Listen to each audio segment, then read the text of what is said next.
Welcome students to this today's session of 6th Standard Social Studies. Today's topic is Grassroot Democracy, Part 2, Local Government in Rural Areas. Most students know about the Prime Minister of India, the Parliament of India, central government or the state government. But have you ever thought about how the villages of India are managed, how their problems are solved, what kind of government is functioning there? To get answer to these questions, let's dive into today's topic. Read this beautiful statement by Mahatma Gandhi. The real India lives in its villages. The statement was made by Gandhiji before India got its independence, but still relevant today.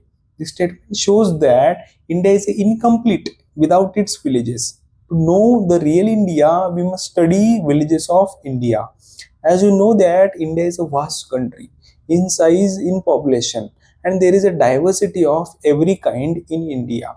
There are 6 lakh villages in India, 8,000 towns, 4,000 cities, and almost two-thirds of Indians still live in its villages.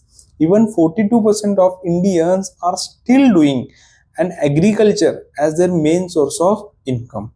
So, which shows that to understand India, we must understand rural India. That's why this chapter focuses upon how the rural government functions.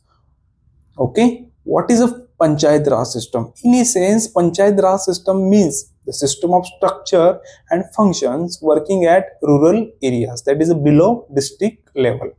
Now let's take an example of small village named Lakshmanpur from the foothills of Himalaya.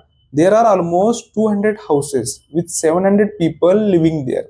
As being a village, not many job opportunities are there. So people do farming, cultivate the land for the grains and rear the livestock, that is the goats and the cows, from which they get milk, meat and wool. Some have joined the army and some have migrated to cities in the search of a source of income. Every village has its needs and its problems. Needs have to be satisfied and problems have to be solved. This village has a need of water for irrigation, as all parts of India don't receive adequate amount of rainfall. There are no proper roads which are must for transportation facility. A village must have a functional primary school so the children of that village can get a education at nearby areas, otherwise their education may get stopped. There are problems of land dispute, as agriculture is a main business there, so dispute could occur between families or between the neighbors. Issue of crop stealing may be also there. If someone sends his buffalo and cows on somebody else's land to graze, it may lead to the problem of crop stealing. So there are variety of needs and the problems each village of India is facing. Those are local issues having a cause and effect in local areas. These problems affect the daily lives of villages. Now, the solution to this problem can't come from central government or the state government. They may help in all possible way, but it has to be solved locally.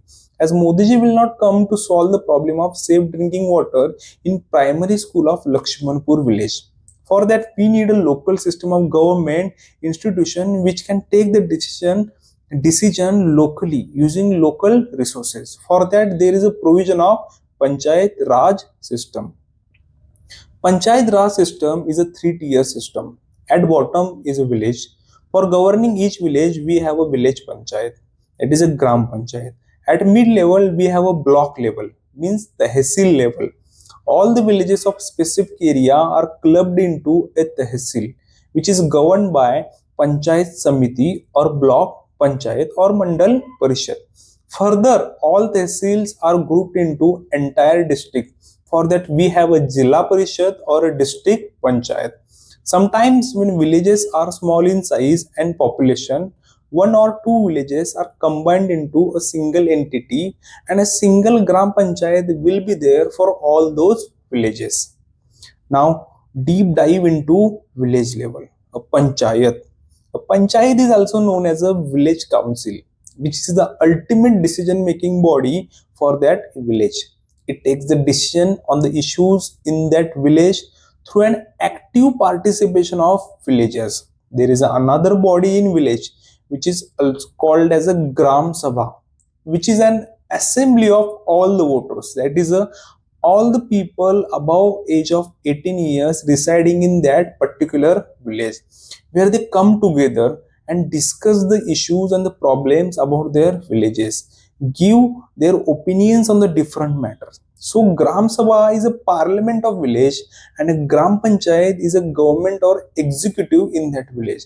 Gram Sabha is a permanent body of voters in village which elect the Gram Panchayat and hold its accountability by asking the question and getting the answer and getting work done. Then what are the responsibilities of Gram Panchayat or a Panchayat Raj system in as a whole? This system deals with almost all aspects of social life, like solving the problems of agriculture, that is irrigation, a crop damage due to a bad weather, providing housing to the each villager through a government scheme, constructing and maintaining roads, making sure water is adequate for agriculture and residential purpose, ensuring the school is properly functioning and health centers are working or not, are there enough medicine, are the doctors coming on time, and also look after the social welfare of the people, that is reducing the number of poor people in their villages. Last but not least, promoting and ensuring social equality, which is a value enshrined in our constitution. For that, there is a reservation of one third seats to women, means one out of three seats of power, that is a sarpanch or panch, can only be taken by the women. There is also reservation to the people from scheduled caste and scheduled tribe communities, as these sections of the society have been denied the opportunities to improve their life. So now the need of help of reservation is there. Now understand the structure of Gram Panchayat. It is a closest institution in rural areas which listen to the voice of every villager. The members of Panchayat are directly elected by Gram Sabha, which consists of all the voters from that village area. As we have seen that Gram Sabha also discusses and decides about the village issues. The Gram Panchayat contains first the Panch, each elected from the each ward of village, means entire village is divided into the number of parts of equal population each. Voters from each part elect one member to represent them at Panchayat. So from each ward we get one member. These all members are called as a Panch or members of Panchayat. Second is a Sarpanch or Pradhan. From all these elected members or Panch, one is elected as a Sarpanch. Once in a 3 election, this position is reserved for the woman. Now third is a Panchayat secretary. He is a or she is a government officer who assists Gram Panchayat in administrative tasks like calling meetings of Panchayat and maintaining its records. Now number 4 is a Patwari. Is another traditional position in Panchayat who maintains the land records in villages and also keeps the generation old map of villages to resolve the land dispute. Now let's take a tour of some of the outstanding sarpanch across India. First is a Naneshwar Kambade. She is the first transgender woman to become the sarpanch of Tarangfal village from Solapur district of Maharashtra. She worked with the motto of service to the people is a service to villages. Second example is from the Khankhandvi village of Madhya Pradesh, from where the Vandana Maida defeated 6 male candidates and become the first female sarpanch of her village by overcoming male dominance of Indian society. And going ahead, she encouraged women to participate into governance by attending the Gram Sabha. Third example is from the Ahmednagar district of Maharashtra, where the Sarpanch of Hivre Bazar village, the Popatrao Pawar, converted water deficit village into water rich village by implementing the techniques which were used by social activist Anna Hazare, like a rainwater harvesting, water conservation, and planting a massive amount of trees, which led to the increase in groundwater level through the participation of villagers. For such innovative work, he even received a Padma Shri in 2020. Now it's time to see what the Panchayat can do to the lives of children, as they are also part of villages. Across India, several states have taken child-friendly Panchayat initiative where the children get an opportunity to express on the matter of their well-being, and elders try to give solution on children's problem. Like a few Bal Panchayat from Maharashtra have been able to eliminate problems like child labor, child marriage, and reduce the child dropout rate from school.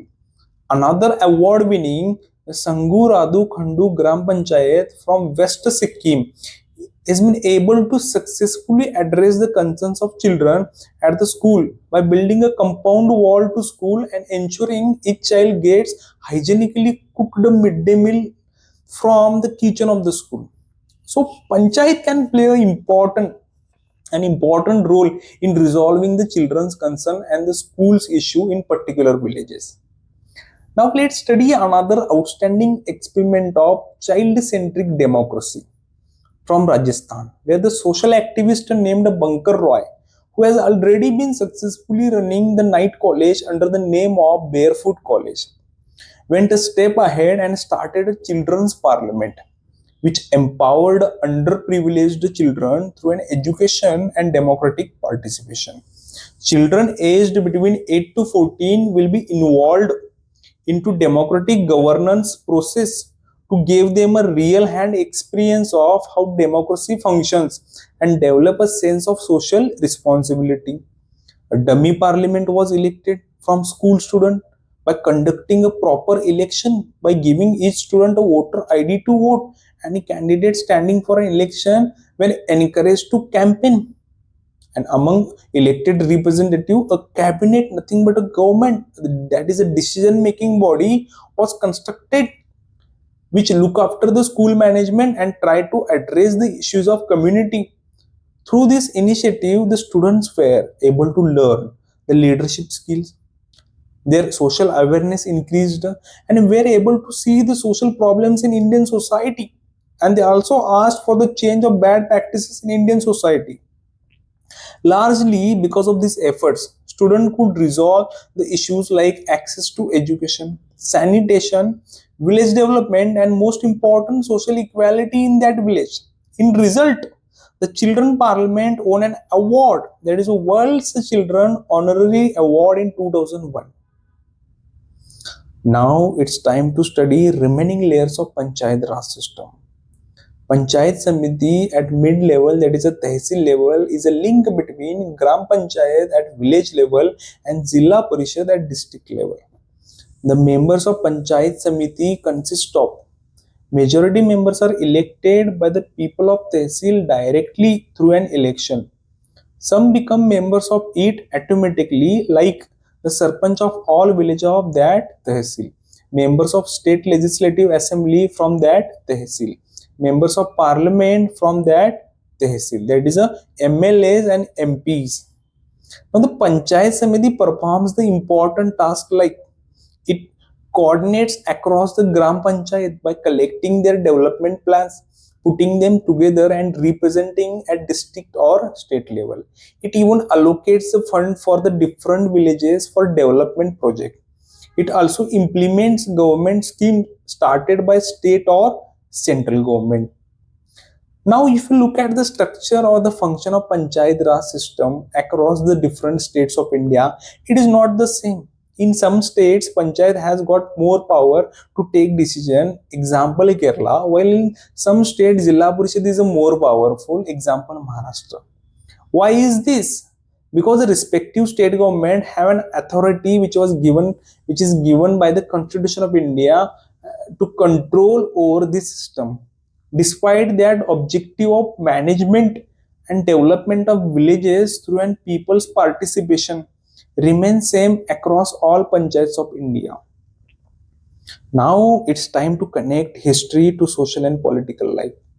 Around 2300 years ago, along the banks of Ganga River in India, the man whose advice led to the successful rise of Mauryan Empire, the Kautilya, also known as Chanakya, wrote a text on governance known as Arthashastra, which tells about importance of proper administrative structure to develop an empire or a country nowadays.